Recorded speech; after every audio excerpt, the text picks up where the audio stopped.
قربانی کا گوشت جو ہے اس کو جتنا مرضی ذخیرہ کیا جائے تو شرعاً جائز ہے۔ ہاں،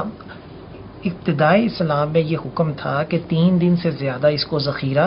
نہ کیا جائے۔ اس میں حکمت تھی کہ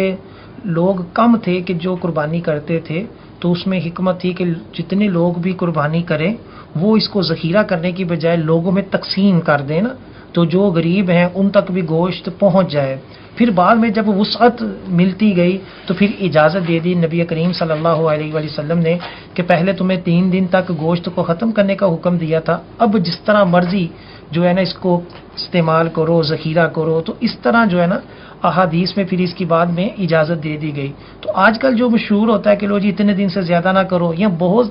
لوگوں میں یہ غلط فہمی ہوتی ہے کہ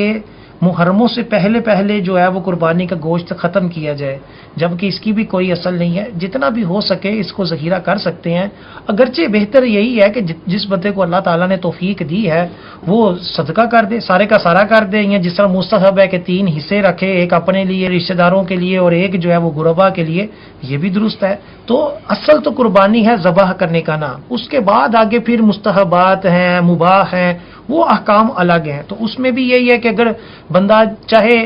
ایک حصہ ہی اس کا ہو، وہ اگر اپنا سال تک کھانا چاہتا ہے تو کوئی حرج نہیں، شرعاً جائز ہے۔